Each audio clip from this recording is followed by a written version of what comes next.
aba ni abagorozi bakora umurimo w'ivugurura n'ubugorozi, nta kindi baba bakora kiretse kwamamaza ubutumwa bwiza ngo bugere ku bantu bose basobanukirwe. Nge rero tugiye gufatanya muri iki cyigisho, nitwa Ndimubandi Benjamin. Ngaho mureke dusenge. Data wa twese udukunda uri mu ijuru, tugushimiye ko tugiriye neza muri uyu mwanya, uduhaye uburyo bwo kwiga ijambo ryawe, buri wese ari mu rugo iwe. Ibi nabyo kuba warabiteganije, turagushimye, izina ryawe rihimbazwe.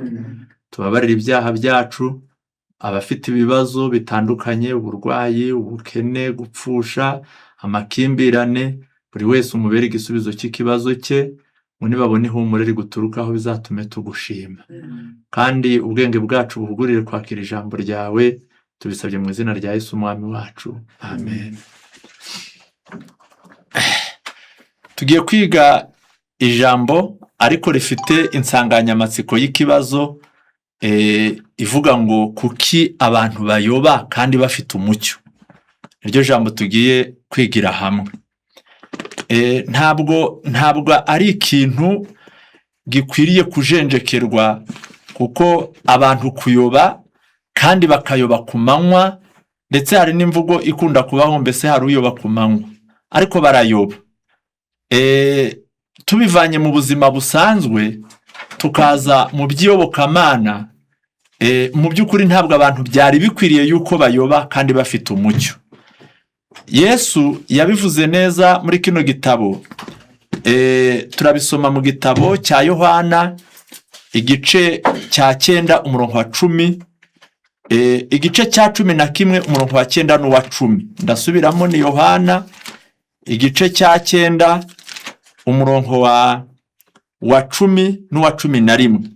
Haranditse ngo, yego oya murambabare, ni 11 umurongo wa 9. Yesu arabasubiza ati, mbega umunsi ntugira amasaha 12? Ugenda ku manywa ntasitara kuko haba habona, ariko ugenda nijoro arasitara kuko haba hatabona. Ubwo Bibiliya itweretse ko kugenda mu mwijima birimo ibibazo. Kugenda mu mwijima birimo ibibazo bitagishwa impaka. Abigeze kugenda mu mwijima ibingibi barabyemera, barabisobanukiwe. Ahangaha bavuze yuko ugenda mu mwijima sitara, ariko ugenda mu mucyo hakaba habona ntabwo ashobora gusitara kuko aba afite umucyo. Yesu yakundaga kwigisha agereranya, akoresha ingero z'ibifatika ariko ashaka kwigisha ibidafatika, ashaka kwigisha iby'umwuka. Uru rugendo ari kuvuga hano ntabwo ahirijwe n'urugendo abantu bakora bava mu gace kamwe bajya mu kandi, kuko izo zo abantu baranazimenyera nubwo batakwirirwa bazigishwa. Aha ngaha yashakaga kwerekana ko urugendo turimo ruva mu isi rujya mu ijuru rukeneye kuba ruri mu mucyo, kuko ibisitaza n'utuyira twinshi bihari mu nzira, kandi iyi nzira ari nyinshi no kuyoba gushobora kuba kwinshi. N'ibisitaza iyo biri mu nzira gusitara biba bishoboka. Kugira ngo tutazasitara kandi tukayoba bikozwe na Satani, Imana yashimye gushyiraho umucyo. Uwo mucyo rero twawunyuriramo, uwo mucyo watumurikira, bikazatuma tutayoba kandi bikazatuma tudasitara. Reka nsome mu gitabo cya Zaburi igice c'119, ndasoma kuri uyu murongo w'105. Uwo mucyo ni uwuhe? Ijambo ryawe ni itabaza ry'ibirenge byanjye, ni umucyo umurikira inzira zanjye. Muri iyi si turimo irimo umwijima mwinshi, ariko itabaza Imana yadushyiriyeho ni ijambo ry'Imana, ni wo mucyo umurikira inzira zacu. Reka nsome amagambo ari muri iki gitabo cyitwa Intekerezo, Imico n'Ubumuntu, ku rupapuro rwa 99, ni umuzingo wa mbere. Haranditse ngo, kurindwa inyigisho z'ibihimbano. icyigisho ubwacyo ni icyigisho cya 11 cyitwa ngo kwiga Bibiliya n'intekerezo. Mbese ni ukuvuga ngo icyo kwiga Bibiliya bimarira intekerezo. Noneho iyo paje ya 99 reka nsome. Mu byo kwiga Bibiliya bimarira ubwenge, bimarira intekerezo, harimo no kurindwa inyigisho z'ibihimbano. Iyaba inyigisho z'ijambo ry'Imana twarazigize imbaraga iyobora imibereho yacu, iyaba intekerezo n'umutima byaragandukiye imbaraga yaryo idukumira, ibibi biburagije amatorero n'imiryango muri iki gihe ntibyakabayeho.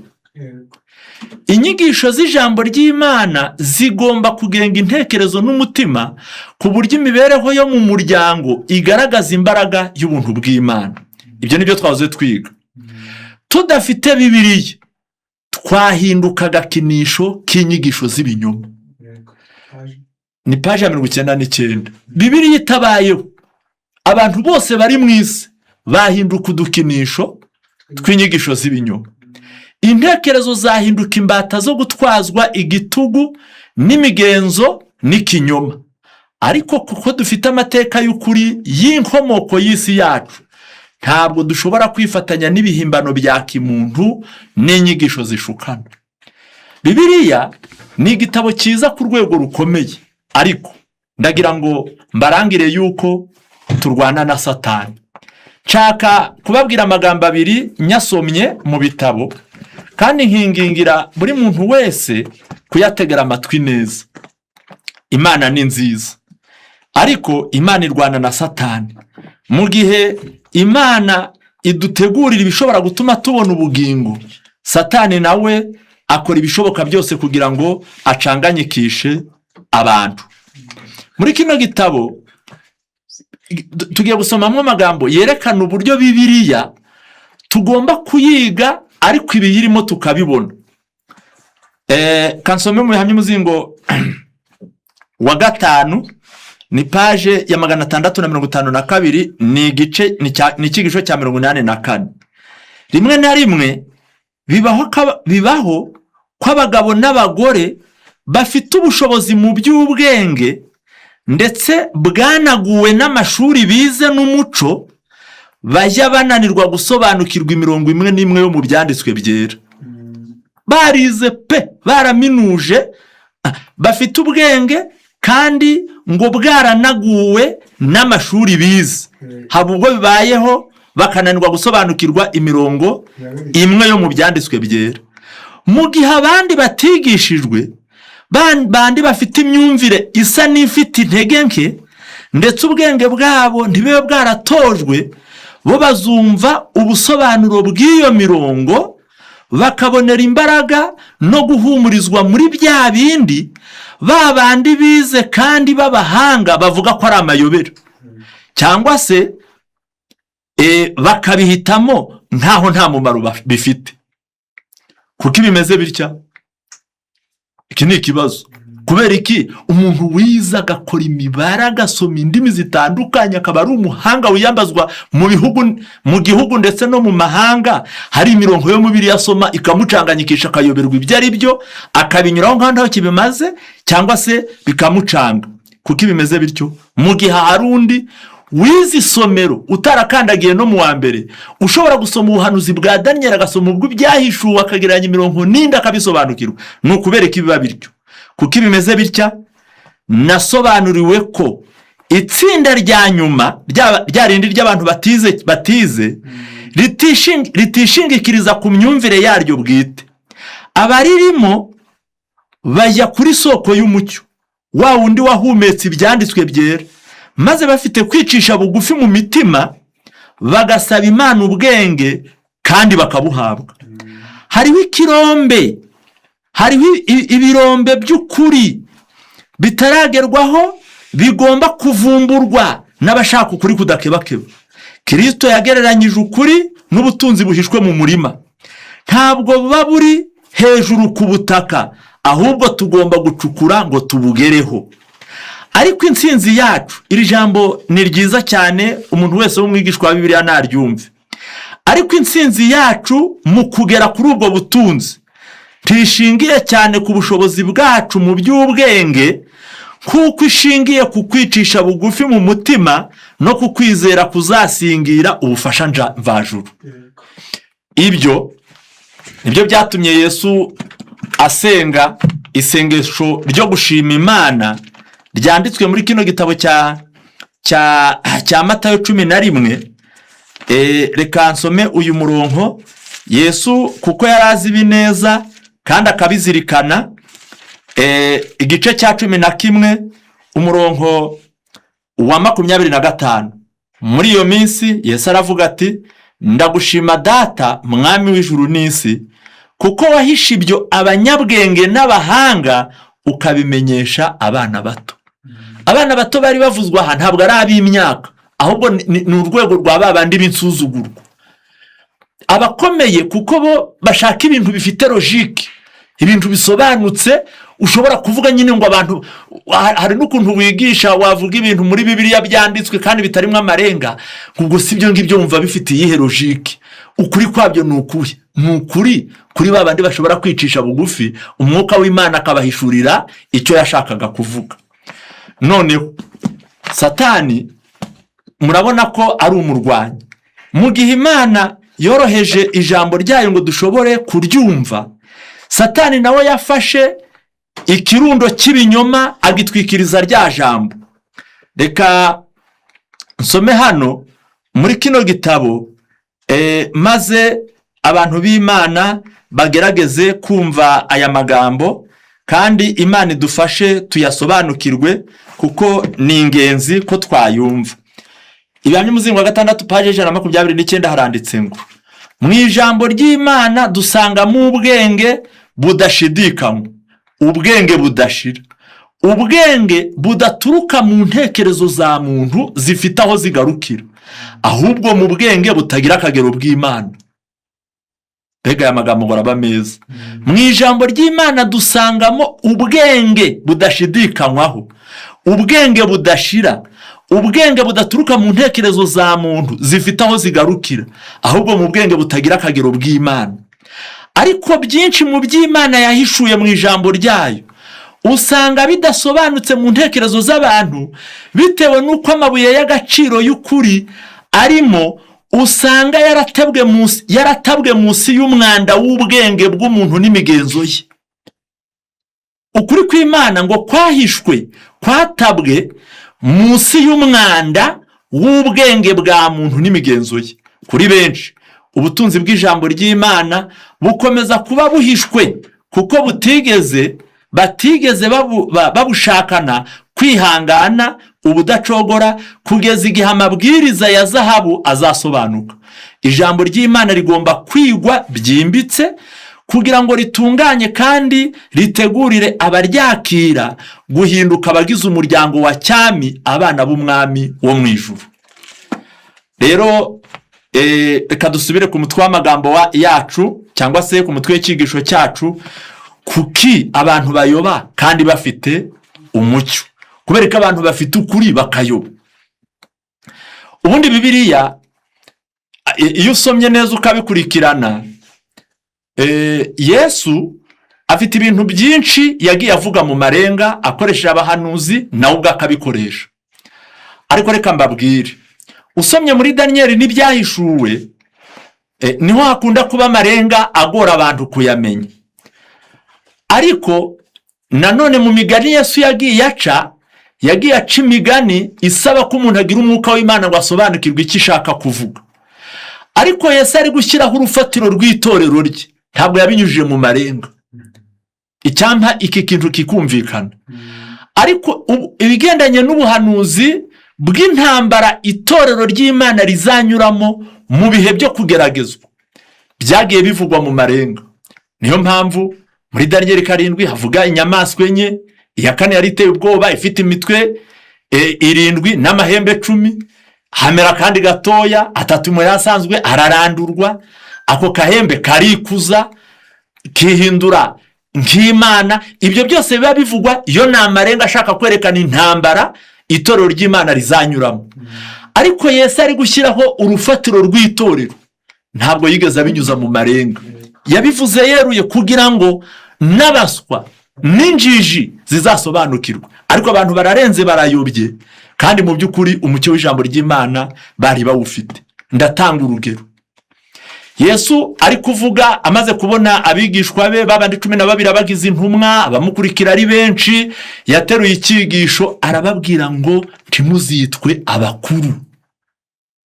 Nta marenga arimo, nta marenga arimo, kuko mu gihe cya Yesu barwaniraga ubukuru, bakarwanira ibyubahiro. Uko byari bimeze icyo gihe niko bimeze buno, abantu bapfa ibyubahiro, abantu bagapfa inzego. Yesu ababujije, abavanyemo akomeje ikintu cyitwa inzego mu buyobozi bw'itorero. Inzego muri Bibiliya zizwi ni inzego za leta, zikarutanwa, zikazamuka, tugategekwa kuzubaha no kuzumvira. Ariko inzego z'itorero ntaho Yesu yigeze azivuga, kuko muri Matayo igice cya 23 ugasoma umurongo wa 9, kandi ntimukagire umuntu wo mu isi mwita data, kuko se ari umwe, ari uwo mu ijuru. Kandi ntimuzitwa abakuru, kuko umukuru wanyu ari umwe, ari Kristo. Ibarabibuzanije. None itorero rye ryayoborwa rite? Wasoma mu Efeso 4 igice cya umurongo wa 11 hakakubwira ngo nuko ashyira bamwe mu itorero, bamwe babaha kuba intumwa, abandi kuba ababwiriza butumwa bwiza, abandi kuba abahanuzi, abandi kuba abigisha, abandi kuba bungeri, kugira ngo abizera bazakuzwe bagere ku rugero rushyitse rw'igihagararo cya Kristo. Yesu yagennye ko itorero rye riyoborwa n'impano, ntabwo yagennye ko riyoborwa n'inzego. Ibi bintu birasobanutse, nta rwijiji rubirimo. Pawulo ashatse kubisobanura neza, yerekana ko itorero rimeze nk'ingingo. Ingingo z'umubiri zikorera mu bwumvikane, ntabwo zikorera mu gutegekana. Nta rugingo ruruta urundi keretse ubwonko, kandi Yesu byanditswe bivuga yuko ari we mutwe. Yesu niwe ugomba gutegeka tukayoboka. Noneho niba umeze nk'izuru, nanjye nkamera nk'ugutwi, undi nkamera nk'ijisho, undi akamera nk'ukuguru. Yesu azategeka ukuguru kugende, ategeka ukuboko gukore, ategeka ugutwi kumve, ategeka ijisho rirebe, ariko nta gihe ijisho rizategeka ugutwi cyangwa ngo ugutwi gutegeka amaguru. Ubwo nibyo Yesu yakoze. Ibi nta marenga birimo, kubera ko abantu bafite uyu mucyo ariko bakarenga bakayoba, kandi muri Bibiliya nta rwijiji rurimo. Urugero rwa kabiri ni umutungo w'itorero. Umutungo w'itorero Yesu yarabisobanuye. Yesu yarabisobanuye, yigishije iby'abantu gutanga ibyabo, abigisha uburyo bagomba kugira ubuntu. Nta nubwo yavugaga mu marenga, yarababwiye ngo mugure ibyo mufite mutange ku buntu, mwidodere udusaho tudasaza, niko kwibikira ubutunzi mu ijuru, aho inyenzi n'ingese bitazaburya, kandi n'abajura ntibabashe kubwegera. Mu gihe cye hariho ababyemeye, barabutanga, barabugurisha, baramuzanira amaturo. Muzabisoma muri Luka igice cya 8 uhereye ku murongo wa 1. Atora Yuda ngo abe umubitsi. Yuda icyo yakoraga kwari ugukora muri wa mutungo, akagaburira intumwa ziri mu murimo, ziriyo mu murima pani wabo, yarangiza agafasha n'abakene. Nicyo cyatumye igihe Yuda yari yamugambaniye, Yesu akavuga ngo icyo ukora gikore vuba.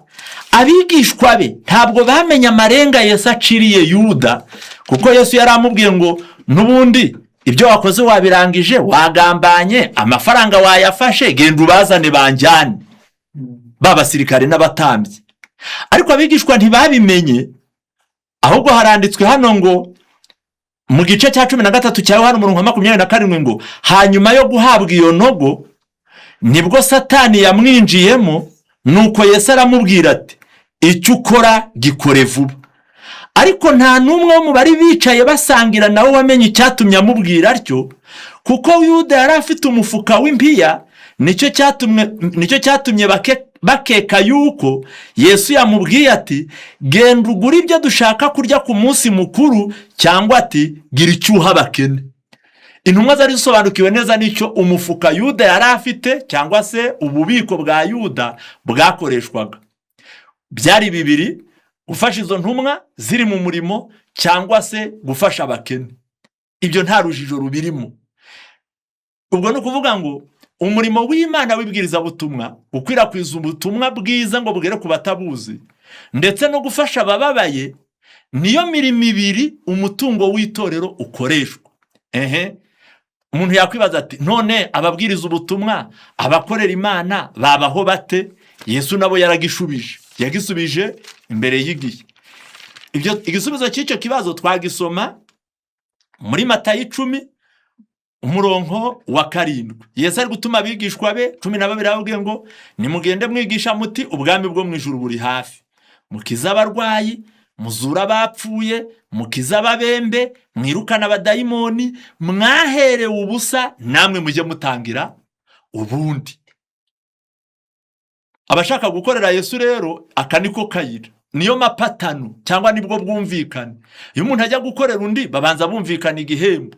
Yesu we rero nta gihembo asezeraniye abamukorera hano ku isi, ahubwo arababwiye ngo ndabahaye mbahereye ubusa namwe mujye mutangira ubundi. Kandi nta muntu uriho muri iki gihe cyacu ukora umurimo uremereye uri mu bwitange ngo abe yaratanze igihe cye cyose mu gukorera Imana ngo arushe Pawulo. Ariko Pawulo mwumva ubuhamya yitangiye mu Byakozwe n'Intumwa 20 umurongo wa 34. Ubwanyu muzi yuko 33 bariho mpera, sinifuje ikintu cy'umuntu wese ari ifeza cyangwa izahabu cyangwa imyenda. Mbese muri make, nubwo mu gihe cy'aba Pawulo nta televiziyo zari ziriho, akaba nta na mobile money yari ihari, ariko niyo bihaba ntabwo yari burangize kubwiriza ngo ashyireho nimero za telefone ngo bazajye banyuzaho amafaranga, kuko ntabwo yigeze yifuza ifeza zabo, ntiyigeze yifuza n'imyambaro yabo. 34 yabigenza gate? Ubwanyu muzi yuko aya maboko yanjye ariyo yankenuraga ibyo nari nkennye nabo twari turi kumwe, nababereye icyitegererezo muri byose, yuko ariko namwe mukwiriye gukora imirimo ngo mubone uko mufasha abadakomeye, no kwibuka amagambo umwami Yesu yavuze ati gutanga guhesha umugisha kuruta guhabwa. Ibi nta rwijiji rubirimo. Mu by'ukuri mwasoma n'izindi ngingo ku bigendanye n'umutungo w'itorero, ni ugufasha abakene, ni ugufasha abababaye. Mperutse gusoma amagambo meza muri kino gitabo, ni igitabo cyitwa Kubana n'Imana buri munsi. Harimo amagambo bavuze numva antangaje, reka nyabasomere muyumve. Paji ya 243 ku bigendanye no gufasha abakene. Mugomba kuba maso musenga kandi mukumvira umutimanama, kugira ngo ubwenge budatwarwa n'imirimo n'ubucuruzi bigatuma mutita ku kubaha Imana, maze urukundo rugakonja mu mitima yanyu. Mukirengagiza ko mu buryo bukomeye mugomba kuba ukuboko kw'Imana gutabara ku mpumyi n'abandi bose baguwe nabi. Ngo tugomba kuba ukuboko kw'Imana gutabara ku mpumyi n'abandi bose baguwe nabi. Iri jambo murizirikane ngezeho. Bizera ubutumwa bw'ivugurura n'ubugorozi baryumve cyane, abashyitsi bacu dukunda nabo baryumve. Imana ngo tugomba kuyibera ukuboko kuzajya gutabara impumyi n'abandi baguye nabi. Abarusha abandi kutagira babitaho nibo bagomba kwitabwaho cyane. Mbega ijambo ryiza. Buriya hari amarushanwa ajyabaho, hakaba abarushanwa kurya byinshi, hakaba abarushanwa ngo no kugira umwanda cyangwa se kutagira isuku.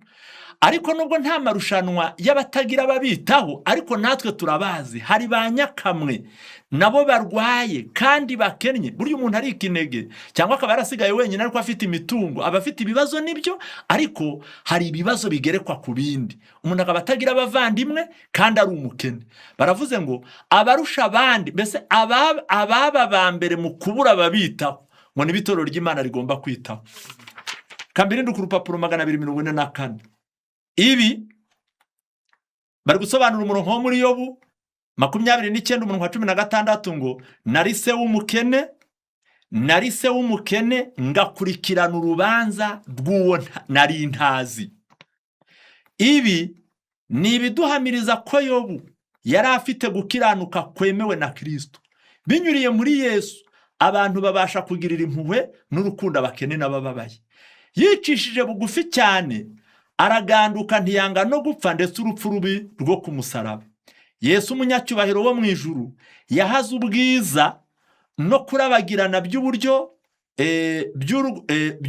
by'urugero rwe rwo mu ijuru, nuko umutima we wuzuye imigambi myiza ihebuje yerekanye imico y'Imana mu bantu no mu isi yose. Nimwamurure ubukene bw'abantu. Iri tegeko mbese abavandimwe bari kuryumva? Nimwamurure ubukene bw'abantu, kuko nta bundi buryo bwakumvikanisha mu bandi by'imbabazi n'urukundo rw'Imana, nta yindi nzira bamenyeramo imbabazi n'impuhwe za Data wo mu ijuru, keretse tubafashije kwamurura ubukene. Mbere ya byose mwite ku makene y'abatishoboye, muborohereza uburibwe bw'umubiri hamwe n'imibabaro yabo, ubwo nibwo imitima yabo izabakingukira, maze mubone uko muyibibamo imbuto y'ibyiza hamwe n'ibyobokamana. Umuntu waburaye ntakeneye umurongo wo muri Matayo. Umuntu wambaye ubusa ntakeneye ko umuzengera amasengesho y'amasaha 2. Jya mu isoko ugura umwambaro uwumuhe, ibyo biruta gusenga. Gura ibyo kurya umugaburire ararariye, noneho ejo nuza uzamusomera Matayo ngo mu ijuru hari Imana imukunda. Ariko niba atazi iby'Imana kandi akaba afite n'inzara, biroroshye gutuka iyo Mana yumva bavuga. Numuha ibyo kurya uzamubwira ijambo noneho rigire aho ryinjira. Nta kindi gihe ubutumwa bwiza bwigeze bwitera igikundiro gikomeye nk'igihe bubwirijwe abakene cyangwa bugatangwa mu birere bikennye. Ukuri gukomotse mu ijambo ry'Imana kwinjira mu ivundi ry'umuturage w'umukene, kukamurika muri utwo tururi tw'abakene. Imirashi ya zuba ryo gukiranuka izana ibyishimo n'umunezero mu barwayi n'imbabare. Abamarayika b'Imana baba bahari. Abanzwe urunuka bakagirwa ibicibwa kubwo kwizera n'imbabazi zibonerwa muri Yesu, barazamurwa bagahabwa agaciro nk'abahungu n'abakobwa b'Imana. Ubukristo ni ubwugamo bw'umukene. Uko niko Imana yabigennye. Bega imvura y'ubukene nta handi umuntu yayugama keretse mu Bukristo. Ubu ibi ko bisobanutse kubera ko abantu bayoba. Imana ikavuga ngo muyashyira abakene. No muri Matayo 25 Yesu ari kurubanura ngo intama mwihene mu 30, wazabwira bari buryo bagereranywa n'intama ngo muza abo Data yahaye umugisha, muraga ubwami bwabatunganirijwe uhereye ku kuremwa kw'isi, kuko nari mfite inzara murangaburira, nambaye ubusa muranyambika, nshonje mu ibyo kurya, ndi mu nzu y'imbohe muza kundeba, ndi umurwayi muza kundeba. Mubamubaze ngo mbe twabigukoreye ryari? Mubabwire ngo buryo ubwo mwabikoreye umwe muri aba bene Data boroheje hanyuma y'abandi ninjye mwari mubikoreye. Harimo amarenga y'inyamaswa, harimo amarenga se y'impanda, harimo amarenga se y'ibimenyetso 7 byanditswe mu byahishuwe, mu gufasha abakene babanduza iwanyu bamerewe nabi. Ariko kubera ko abantu bayoba, uku kuri kw'Imana guhari, abantu bagafata imitungo yabo, bagafata amafaranga bakayashyira ababarusha gukira, abari gupfira ahabazengurutse bishwe n'inzara bahari. Nukubera iki? Impamvu yabiteye izi ngingo ni nyinshi z'ubutumwa bwiza. Yesu ashyiraho amahame, niba ari ubukwe, niba ari umubatizo, niba ari ifunguro ryera, ayo mahame yose ntabwo yavuze mu marenga, yayavuze yeruye, kubera ko abantu bayoba kandi bafite umucyo. Reka mbabwire ibintu 3 kandi ndabivuga nihuta, byabaye intandaro itera abantu kuyoba ku manywa y'ihangu, kuko twasomye ngo ijambo ry'Imana niryo tabaza ry'ibirenge byacu. Ariko abantu barayobana umucyo. Impamvu yabiteye, reka mvuge ibintu 3. Icyambere ni ukutisomera ibyanditswe. Iki ni ikibazo kinini kigoye isi kandi kizatuma abantu barimbuka ari benshi, kutisomera ibyanditswe. Ndasoma kandebe niba ari muri Matayo igice cya 22 umurongo wa 29 haranditse ngo Yesu arabasubiza ati, mwarahabye kuko mutamenye ibyanditswe cyangwa imbaraga z'Imana. Nta cyabuza abantu kuyoba batazi ibyanditswe. Igihe cyose Satani yatugundira mu bujiji bwo kutamenya ibyanditswe, ntago twabura kuyoba. Kambabwire kino kintu, ababizi mu mateka bazi yuko hari igihe cyabayeho cy'umwijima. Icyo gihe cy'umwijima birazwi mu mateka, ariko cyane cyane mu by'iyobokamana, ni igihe ubukristo n'ubupagani bwari bumaze kwivanga, maze Satani agafata abakristo gito, agafata n'abapagani bihannye gice, agafata n'abayobozi b'idini basonzeye ibyubahiro. Buriya Satani ngo ibyo bintu uko ari bitatu yarabivanze, ngo yafashe abapagani bihannye gice, afata abakristo b'ibyitiriro, afata n'abayobozi b'idini basonzeye ibyubahiro bari mu idini. Iryo dini ry'inyabutatu ijambo ry'Imana ritubwira yuko ari ryo ryashyizeho urufatiro rw'ubuyobe tubona kugeza na n'ubu. Ariko ngo kugira ngo Satani ashobore neza kuyobya abantu kandi abayobye batamukubaganira, reka bariyo mvugo nkoresha, mbese batiseganya, bemere bayoboke ibinyoma. Ngo hari umutego yabanje yatega, biranditswe mu gitabo cy'intambara ikomeye no cyigisho cya 3 page 66 iyi edition mfite.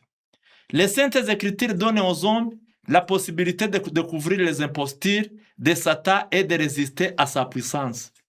Ijambo ry'Imana rijya riha abantu ubushobozi bwo gutahura uburiganya bwa Satani, kandi iryo jambo rikabaha ubushobozi bwo gutsinda imbaraga ze.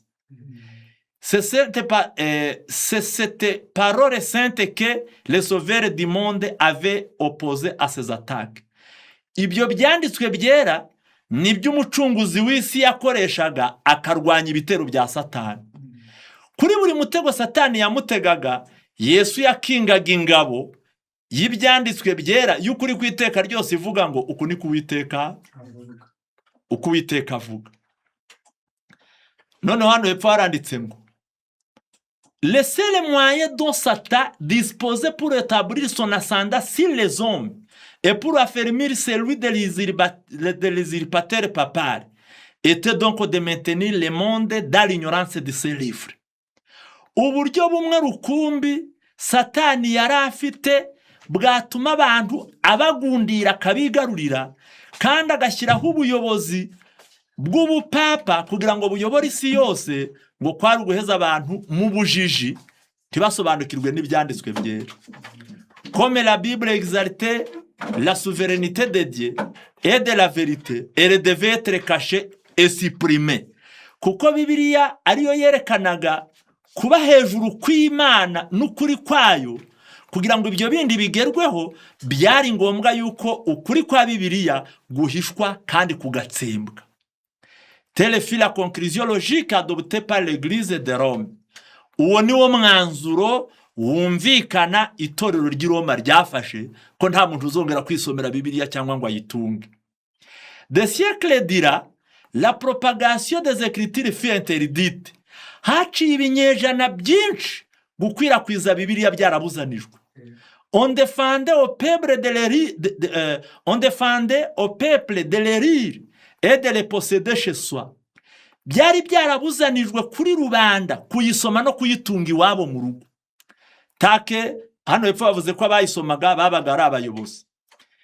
Les livres dénonciateurs de l'erreur mis de côté, Satan pouvait agir à sa guise. Icyo gitabo cyamagana ibinyoma ubwo cyari gishyizwe ku ruhande, noneho Satani yakoze nk'uko abyumva mu mudendezo. Niko yazanye ibinyoma arabizana, kuko Bibiliya ari yihishura ibinyoma.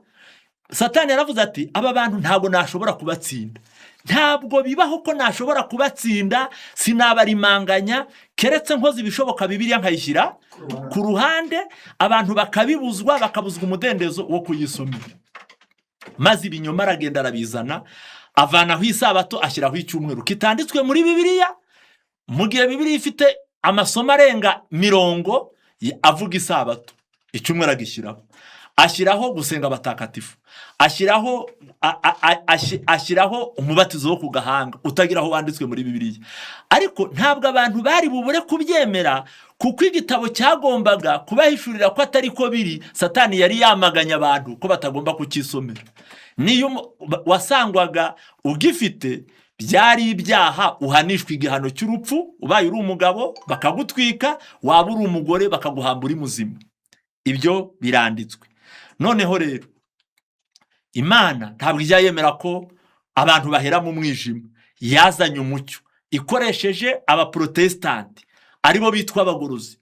Martin Luther mu Budage, Zwingli mu Bwongereza, azana abandi, azana ba Calvin mu Bufaransa. Biriya bihugu by'Uburayi bihagurukamwo abaprotesitanti bari bafite umumaro, bakoze ibintu bibiri bikomeye ku rwego rwo hejuru. Berekanye yuko igitambo kivanaho ibyaha by'abantu ari intama y'Imana ikuraho ibyaha by'abari mu isi, ari we Yesu Kristo. Baramwerereza kuko byari bizwi yuko ibyaha ubitangira ibyiru. Batangaga ibyangombwa, niko byanditswe, ni nako bizwi, byo kubabarirwa ibyaha byo wakoze n'ibyo uri gukora n'ibyo uzakora. Ntibigarukiraho gusa, ahubwo bikavugwa yuko n'abawe bapfuye uramutse ubatangiye amafaranga ukabagurira icyo gipapuro yuko bashobora kubabarirwa, maze amafaranga yagwa muri kese, nawe umutima ugasimbuka uva muri purgatori usimbukira mu ijuru. Abantu ko batari bafite Bibiliya barabyemera. Ariko abaprotesitanti bigishije ingingo yo gutsindishirizwa n'ubuntu kubwo kwizera ko kubonerwa muri Yesu Kristo. Icyo ni ikintu cya mbere bakoze, bavana isi mu mwijima. Icya kabiri badukoreye navuga ngo n'ubu tukibibukira ni ukwandika Bibiliya, bakazitubura zikava mu ndimi zitamenyekana. Ubu ngubu buri wese akaba yifitiye Bibiliya. Ariko nubwo bari abaprotesitanti bashoboye icyo, ntabwo Satani yapfuye, aracyahari. Uburyo yakoresheje buno rero kuri ubu ngubu bwanditswe muri igitabo cy'intambara ikomeye, ni paji ya 420. 420. Reka nsome aya magambo maze bana b'Imana mukomeze kubera ko abantu bayoba kandi bafite umucyo. 420 haranditse aya magambo avuga ngo: La vaste diffusion des Écritures au commencement du 19e siècle et la grande lumière ainsi répandue sur le monde n'ont pas été suivies d'un progrès correspondant dans la vérité révélée ou la vie religieuse. Gukwirakwizwa kwagutse kw'ibyanditswe byera mu ntangiriro z'ikinyejana cya 19 byazanye umucyo mwinshi mu isi, ariko ntabwo iterambere mu bigendanye no kumenya ukuri n'ibyobokamana byanganye n'ukuntu iryo kwirakwizwa ryanganye. Nuvuga ngo Bibiliya zakwirakwijwe ari nyinshi, ariko abantu kumenya ukuri ntibyangana, ntibyagendera ku rugero ijambo ry'Imana ryakwiriranijwe rikagera ku bantu. Kandi namwe mubyitegereje buno, Bibiliya turazifite. Umuntu agira Bibiliya nini, akagira akabibiliya gatoya, akagira iyo muri telefone, akagira iy'igiswahili n'ikinyarwanda, akagira iy'indimi zitandukanye, akagira iy'icyongereza n'igifaransa, zose akazitunga. Ariko nubwo tuzifite ari nyinshi, aricyo gitabo kigura make ku isoko, akaba nta karengane gahari kabuza abantu kuzisoma. Ariko ntabwo abantu bateye imbere mu gutungana no kumenya ukuri kwa Bibiliya ngo bigendane n'urugero Bibiliya yakwirakwijwemo. Inyandiko iravuga ngo: Ne pouvait plus, comme dans les siècles passés, cacher au monde la parole de Dieu. Désormais, à la portée de tout, Satan a imaginé une tactique nouvelle. Kuko adashoboye kubuza abantu gutunga Bibiliya iwabo nk'uko yabigenje mu binyejana byashize, Satani yiza andi mayere mashya ategesha abantu bafite Bibiliya. Il a poussé un grand nombre de gens à faire peu de cas de la Bible. Yateye abantu benshi kutita na gake kuri Bibiliya, bakazigura ariko ntibazazisome. Ugatangira icyumweru uri gukora ibyawe, byagera ku isabato cyangwa ku cyumweru ukajya ubikungumuraho umukungugu udaheruka kuyisoma. Hepfo: Ainsi, sans se mettre en peine d'interroger diligemment les Écritures, on a continué d'en accepter de fausses interprétations et de conserver des doctrines dépourvues de bases scripturaires. Muri ubwo buryo, kubera abantu batajya babaza Bibiliya ibyanditswe ngo babibaze bashishoza babyitayeho, ngo bayibaze, ngo babaze Bibiliya ngo kuri iyi ngingo wavuze ngo iki, no kuri iyi ngingo wavuze ngo iki, no kuri iyi ngingo wavuze ngo iki. Kuko abantu batigera babaza Bibiliya babyitayeho, bakomeje kwemera ubusobanuro bupfuye bwayo bw'abantu babahaye, kandi bakomeza kugundira inyigisho zitagira ishingiro mu byanditswe. Noneho mwumva imitego ibiri. Kera yategesheje abantu kubaheza mu bujiji bikomotse ku karengane n'amatangazo yamaganaga isomwa rya Bibiliya. Naho muri iki gihe, kuko Bibiliya zihari, yategesheje abantu kutisomera Bibiliya baba banebwe, ahubwo bisa naho batereza abazazibasomera. Nkaho bagiranye amasezerano ngo twe tuzakorera amafaranga tujye tubahemba, namwe mujye musoma Bibiliya mudusomere. Niyo mpamvu batazagusomera ibyagukiza, ahubwo bazagusomera ibyagushuka, kugira ngo bakomeze bakubane. Nutisomera Bibiliya uzarimangana. Kanja ku mpamvu ya kabiri ituma abantu bayoba kandi umucyo uhari, nungushyira ibyiringiro mu bantu. Gushyira ibyiringiro mu bantu. Muri Yeremiya hari ijambo ririmo, muri Yeremiya igice cya 17, ni 17 umurongo wa 5. Yeremiya, reka mbasomere uyu murongo 17 umurongo wa 5. Haranditse ngo, uku ni ko Uwiteka avuga ati, havumwe umuntu wiringira undi muntu, akishima amaboko ye mu mutima we, akimura Uwiteka. Azaba ameze nk'inkokore yo mu butayu, kandi icyiza n'ikiza ntazakibona, ahubwo azatura ku gasi ko mu butayu, mu gihugu cy'ubukuna kidatuwemo. Bibiliya hari ukuntu iyo dusomye indimi zitandukanye zidufasha gusobanukirwa icyashakaga kuvugwa. Kuko ahangaha ubaza wateze amatwi cyane yabaza kino kibazo: ko Bibiliya itubwira kuba biringirwa, umwiringirwa ntaziringirwa, none se ko Bibiliya ivuze ngo havumwe umuntu wiringira undi? Mu zindi ndimi nk'igiswahili baranditse ngo amelaniwa mtu amtegemeaye mwanadamu mwenzake. Yaravumwe uwishingikiriza ku muntu mugenzi we. Ntabwo ari kwiringira, turasabwa kwiringira turamutse tubaye abiringirwa, ariko icyo tubuzwa ni ukwegamira tukishingikiriza ku bantu. Mbese ku buryo umuntu aba hariya bikaba bizwi ngo niwe uzajya avuga irya nyuma, we ntiyayoba. Ibyo akubwiye utabanje wabaza niba ibyanditswe bibyemera, wowe ntiyamena gusa. Icyo ngicyo ibyanditswe biravuze ngo umeze atyo azahinduka nk'inkokore yo mu butayu. Ahubwo turasabwa kwisomera kugira ngo turusheho gusobanukirwa. Bana b'Imana, reka mbabwire ibi bintu. Kubera kwiringira abantu nibyo byagushije abayuda mu mutego. Ubundi reka mwumve, abayuda uhereye kuri Adamu, ariko abayuda ubwo ni ukuvuga ngo Abisirayeli batangiranye na Yakobo, kuko niwe wahinduriwe izina yitwa Isirayeli. Ariko uhereye icyo gihe cya Adamu, ibitambo byose byatambwe byasuraga Yesu.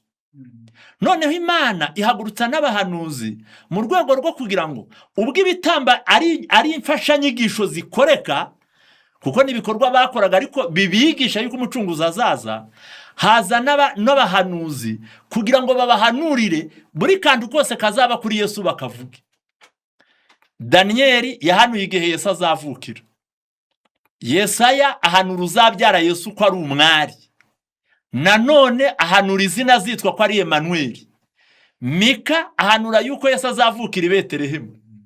Yesaya 53 ahanura yuko azavuka ari umukene ku buryo abantu bamureba bakamwima amaso. Imibabaro ya Yesu irahanurwa. Zekariya ahanura yuko bazafindira imyenda ye bari kumwica.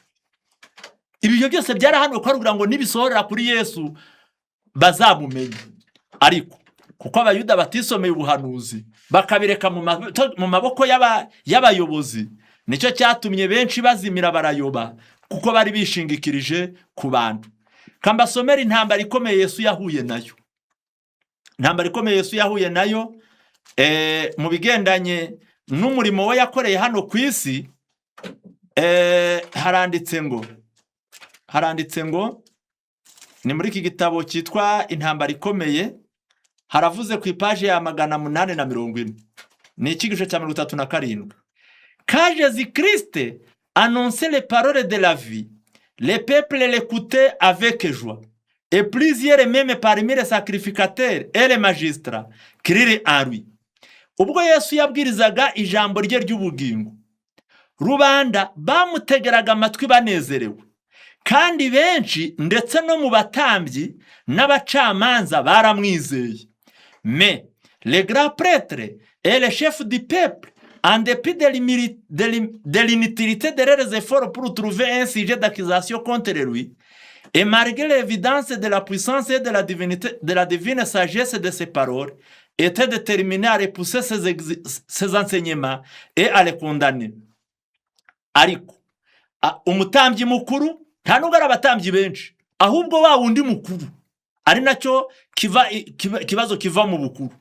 Ariko umutambyi mukuru n'abatware ba rubanda nubwo bari barakoresheje umuhati wabo barwanya Yesu ngo babone ibyo bamuregaho bikabapfira ubusa, kandi bona nubwo yari yarakoresheje imbaraga nyinshi zerekana ubumana bwe, bafashe umwanzuro wo kwaga inyigisho ze aho ziva zikagera kandi bakaziciraho iteka.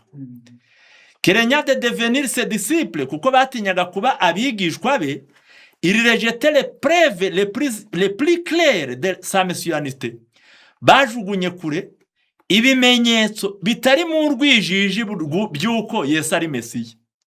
Ses adversaires du Sauveur étaient des hommes, mwumva no magambo, étaient des hommes que les Israélites avaient appris à vénérer dès leurs enfances. Haravuze ngo abo bayobozi abo banzi ba Yesu bari abantu abo Abisirayeli bigishwaga kubaha no kububarara imbere uhereye mu bwana bwabo.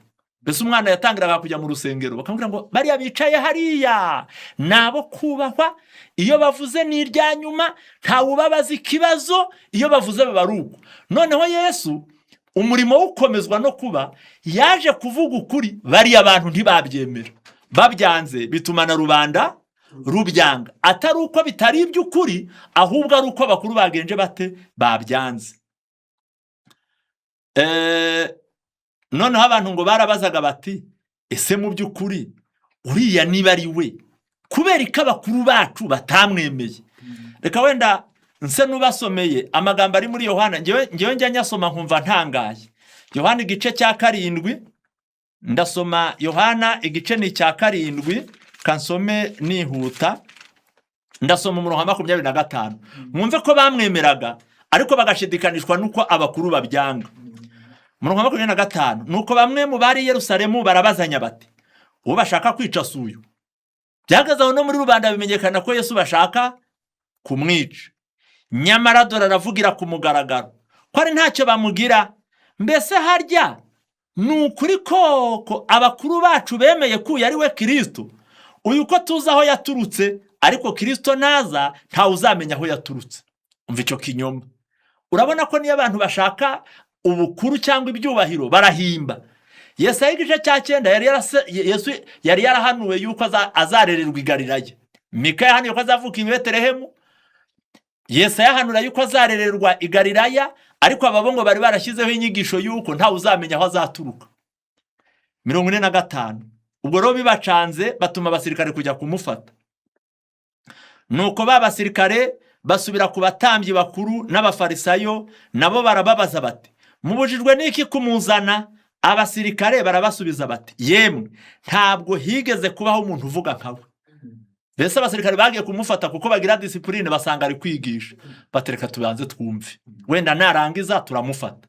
Yesu yigisha abagwa mu matwi, yigisha amagambo abagwa mu matwi, bagera igihe baricara bibagirwa icyabazanye. Nuko Yesu arangije baraganira bati umuntu wavuze ibintu nk'ibi mu by'ukuri birimo ukuri kuzuye, birimo ibyafasha imitima y'abantu, birimo ibyadufasha gufasha abantu gucika ku byaha, duhangare tumufate. Basubirayo bakibabona bati none ko mutamuzanye. Baravuga bati mu by'ukuri kuva twavuka twabaho nta muntu twigeze twumva avuga ibintu nk'ibyo uriya mugabo ari kuvuga, twabuze aho duhera. Kamwumvere uko bababwiye. Abafarisayo barabasubiza bati mbese namwe mwayobejwe? Hari umuntu n'umwe wo mu bakuru cyangwa mu bafarisayo wamwizeye? Ariko abo bantu batazi amategeko baravumwa. Mwumve namwe nta gihamya bakoresheje cyo kwerekana ko Yesu ari umuyobe cyangwa ari umunyabinyoma, ahubwo baravuze ngo mbe hari uwo mu bakuru wamwizeye. Urumva ko babashyize hejuru, nabo barushaho kwishyira hejuru kugeza ubwo bihinduye igipimo cyo gupima iby'inyigisho za Yesu ku buryo batazemeye ubwo zibaye ibinyoma, zari kuba ari iz'ukuri ari uko bazemeye. No muri iki gihe abantu benshi iyo ubutumwa bwiza bubagezeho, aho kugira ngo babaze ngo mbe biriya bintu ni ukuri cyangwa si byo bakoresheje ibyanditswe byera, ahubwo bajya babaza batese biriya bintu harya bihagarariwe n'abandi, harya biriya bintu ni bande babirimo, harya ko bavuga ngo ni iby'ukuri. Reka nsome iryo jambo mu Bivuze Byose 666 icyigisho cya 50 haravuga ngo car le message de la vérité est présenté, il n'en est pas pour demander et c'est vrai. Iyo ubutumwa bw'ukuri buri kubwirizwa ni bake cyane baboneka bavuga ngo mbese biriya biri kuvugwa ni ukuri. On demande plutôt, aho kubaza niba ari ukuri, ahubwo bajya babaza ngo qu'est-ce qui défend cette cause, ni bande bahagarariye uriya murimo. Baba bakeneye kumva ko ari profeseri, ko ari dogiteri warangije akaba yaraminuje. On estime en général d'après le nombre de ceux qui l'acceptent et le continue à poser cette question. Muri rusange bashaka guha agaciro ibintu bakurikije umubare w'ababiyobotse, maze bagakomeza bakabaza ngo yateri quelqu'un parmi les savants et les chefs religieux qui écrit. Haravuze ngo haba hari umwe se n'umwe mu banyabwenge cyangwa umutware w'idini, umuyobozi w'idini waba warabyizeye. Hari pasitori urimo, hari warangije teoloji, hari umunyamashuri maremare. La vraie piété n'est pas plus populaire aujourd'hui qu'au jour du Christ. Kwera nyakuri ntabwo gukwiriye muri iki gihe nk'uko byari bimeze no mu gihe cya Kristo. On recherche avec autant d'ardeur les biens terrestres et l'on néglige les richesses éternelles. Abantu bashakana umururumba ubutunzi bwo ku isi ariko bakirengagiza ubutunzi bw'iteka. Ingingo ya gatatu twari buvugeho kandi nayo ikomeye, n'ugukenera inyigisho zihuje n'ibyo abantu bararikira. Abantu benshi igitumye bahera mu mwijima bashaka inyigisho ariko zidakora ku byo bashaka. Kandi byanditswe mu gitabo cya Timoteyo rwa kabiri, ndasoma mu gice cya 4 uhereye ku murongo wa mbere. Iki gihe cyacu cyahanuriwe ibintu bibi. Ndagutongera mu maso y'Imana no mu ya Kristo Yesu uzaciraho iteka abazima n'abapfuye, ubwo azaboneka aje kwima ingoma ye. Ubwiriza abantu ijambo ry'Imana, ugira umwete mu gihe kigukwira no mu kitagukwiriye, uhana uteshe, uhugure ufite kwihangana kose no kwigisha. Kuko igihe kizaza batazihanganira inyigisho nzima, ahubwo kuko amatwi yabo azaba barya yifuza kumva ibibanezeza, bazigwiriza abigisha bahuje n'irari ryabo. Mbega ibyago bana b'Imana, mbega ibyago bikomeye. Iri jambo uyu murongo nsomye barawusobanuye hano muri kino gitabo cy'intambara ikomeye 839 n'ikigisho cya 37 haravuga ngo igihe Imana yohereje mu isi ubutumwa bw'ingenzi ikabugereranya n'abamarayika baguruka baringanije ijuru, isaba umuntu wese wahawe impano yo kugira ubwenge kwita kuri ubwo butumwa. Ibihano bishaririye kandi biteye ubwoba bizagera ku basenga inyamaswa n'igishushanyo cyayo n'ikimenyetso cyayo, bikwiriye gusunikira buri muntu wese kwiga ubu buhanuzi abyitondeye, kugira ngo amenye ikimenyetso cy'inyamaswa ngo ni ikihe kandi amenye uko yagihunga. Ariko abantu benshi les masses détournent l'oreille à la vérité et accordent l'attention à des fables. Ariko abantu benshi batera umugongo bagahindukiza amatwi yabo ngo batumve ukuri, ahubwo bahindukire ibihimbano. Intumwa Pawulo ari kuvuga iby'iminsi y'imperuka yaravuze ngo kuko mu minsi izaza abantu batazihanganira inyigisho nzima. Mwumvire ijambo c'est à eveni, icyo gihe twamaze kukigeramo. Les foules n'écoutent pas les vérités de la Bible. Abantu benshi usibye no kudakunda Bibiliya ntibashaka no kuyisogongera. Ntibashaka gusogongera. Gute gusogongera kukuri kwa Bibiliya? Kuko kurwanya gukunda isi kwabo. Ukuri kwa Bibiliya kurwanya ukuntu bakunda isi. Et Satan leur fournit les chimères qui les plaisent. Niyo mpamvu Satani yabahimbiye uduhenda abana tubanezeza. Ubwo nibwo bugome Satani afite. Noneho dukora iki? Iri jambo niryo nsorezaho, abana b'Imana baryumve neza. Abana b'Imana baryumve neza. Inama tugiriwe mwese abaduteza amatwi, haranditse paji ya 407 mu buhamya umuzingo wa 4 hati nk'ishyanga dukeneye gutyaza ubwenge. Nicyo cyadufasha gusa. Nk'ishyanga dukeneye gutyaza ubwenge, kandi nicyo tugomba kugira ngo tube igisubizo ku bisabwa muri iki gihe. Ibisabwa kuri iki gihe nuko mbese twaba igisubizo kibikenewe muri iki gihe ari uko dutyaje ubwenge. Ubukene aho dukomoka horoheje ndetse n'ahadukikije hataduha amahirwe ntibikwiriye kutubuza gutyaza ubwenge. Hari kavukire aravuze ngo hari abantu bafite ubukene rwose, akarya nuvuga ngo yabona koreye ibyari bumara agashima Imana. Uwo ngo utazi kuzigama n'utungana na dukeya. Igitabo kiravuze ngo ubukene aho dukomoka horoheje ndetse n'ahadukikije hadaduha amahirwe ntibikwiriye kutubuza gutyaza ubwenge. Ubushobozi bw'ubwenge bugomba kugengwa n'umutimanama, kandi intekerezo ntizemererwe kuzerera hirya no hino cyangwa kurangazwa n'ingingo zitandukanye icyarimwe zitagira na kimwe zisobanukiwe neza. Ingorane ntizizigera zibura mu bintu byose byigwa, ariko ntimukigere